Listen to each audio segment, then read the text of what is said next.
அதர்மத்தை அழிக்க அவதரித்த நரசிம்மர் இரண்யகசிபுவை வதம் செய்த பின் கூட அவரது உக்கிரம் தணியவில்லை. வானமும் பூமியும் நடுங்கின.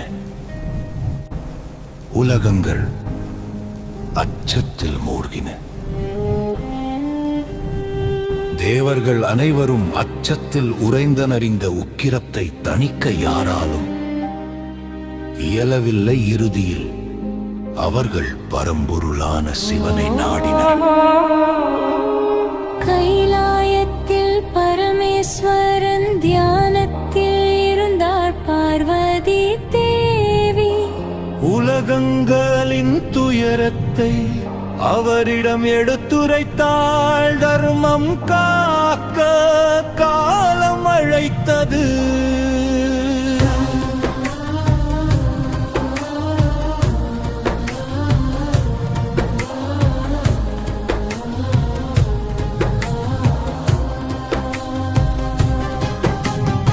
அப்போது சிவபெருமான் எடுத்த அதிசய ரூபமே சரபேஸ்வரர். சிங்கத்தின் வலிமையும் பறவையின் வேகமும் ஒன்றிணைந்த உக்கிரம் கருணை அவதாரம். உலகங்கள் கண்டிராத மகாயுத்தம் தொடங்கியது.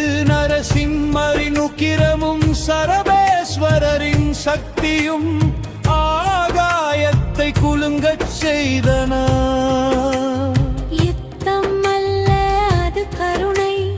உக்கிரத்தை வென்ற தருணம் சரபேஸ்வரரின் அருள். நரசிம்மரின் கோபத்தை மெதுவாக தணித்தது.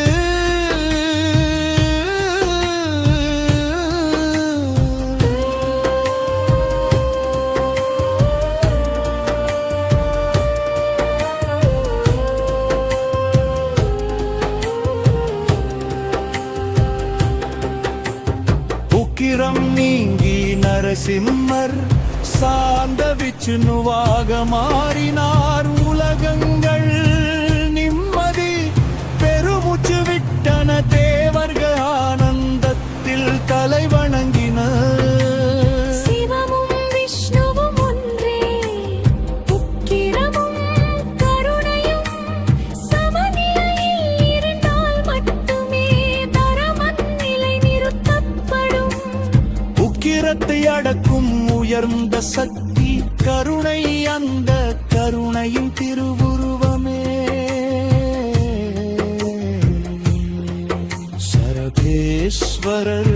உலகம் மீண்டும் அமைதி அடைந்தது.